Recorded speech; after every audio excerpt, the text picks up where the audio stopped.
আসসালামু আলাইকুম। আজকে যুব সমাজের প্রতি একটা ছোটখাটো একটা বার্তা দিতে চাই। যে আপনি দেখবেন যে রাস্তাঘাটে এখন ইদানিং এমন একটা অবস্থা শুরু হয়েছে যে প্রাকৃতিক ডাকে সাড়া দিলে চেইন খুলে যেকোনো জায়গায় যে কেউ ছেড়ে দিচ্ছে, ঠিক আছে?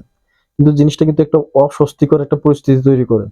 আমি এই আজকে শুক্রবার জুম্মার নামাজ পড়ার পরে আমি যখন হাঁটতেছিলাম তখন দেখলাম এরকম কিছু ঘটনা। তো বিষয়টা আমার কাছে, আমি একজন পুরুষ মানুষ হয়ে আমার কাছে awkward মানে সিচুয়েশন মনে হচ্ছে। তো যখন একটা আপু বা আন্টি বা ভাই বোন বা ছোট বাচ্চারা যখন হেঁটে যায় আর আপনার রাস্তার পাশে দাঁড়িয়ে আপনার চেনটা খুলেই আপনি যেকোনো জায়গায় ছেড়ে দিচ্ছেন, এটা আসলে একটু বিব্রতিকর পরিস্থিতি তৈরি করে। আপনি একটাবার চিন্তা করেন তো, আপনি এরকম চেন খুলে দাঁড়িয়ে আছেন, আপনার পিছন দিয়ে আপনার বোন বা আপনার মা যাচ্ছে বা আপনার মেয়ে যাচ্ছে, আপনি কি কখনো এটা মানে একদম ফ্রিকোয়েন্টলি প্রাকৃতিকটাকে সাড়া দিতে পারবেন? পারবেন না কিন্তু।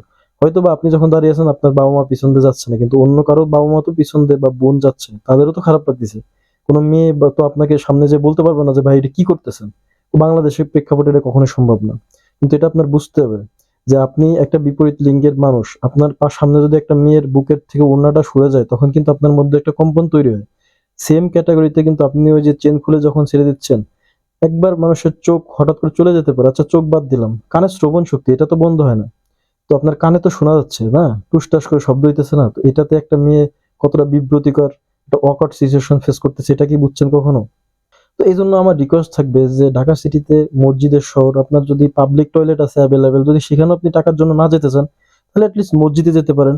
আর যদি সেখানেও না যেতে চান, তাহলে একটু খোলামেলা পরিবেশ এমন একটা জায়গায় চেন খুলে এটা করতে পারেন যে এখানে আশেপাশে মানুষ নেই। কিন্তু এটলিস্ট মানুষ থাকে বা মানুষের কোলাহল পরিবেশে বা আপনার পিছন দিয়ে মানুষ যাচ্ছে, আপনি সামনে দাঁড়িয়ে আছেন। আল্লাহ আপনার সক্ষমতা ওরকম দিছে যে আপনি চেন খুললেই আপনার এটা সম্ভব। কিন্তু তাই এর মানে না এইটা না যে আপনার একটা মানুষকে বিব্রতিকর পরিস্থিতিতে তৈরি মানে সিচুয়েশন ক্রিয়েট করে আপনাকে এটা করতে হবে, তাই না? তো এই জিনিসগুলো আমার মনে হয় খুব দৃষ্টিকটু লাগে। এগুলো আমাদের সবারই এখান থেকে সচেতন হওয়া উচিত।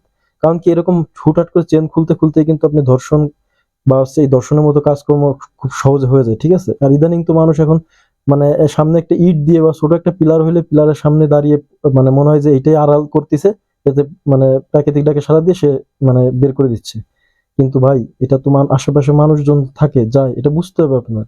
এই জিনিসটা কিন্তু খুবই খারাপ।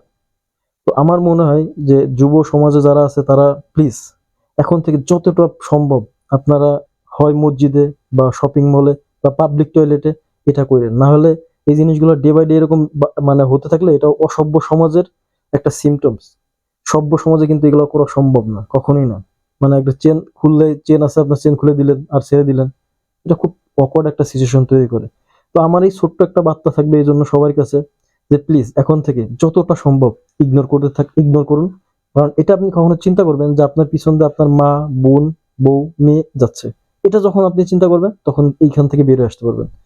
জাস্ট আজকের জন্য এটুক। ভালো থাকবেন, সুস্থ থাকবেন, আর অবশ্যই আপনার আশেপাশে থাকা অধিকার বঞ্চিত মানুষের পাশে থাকবেন।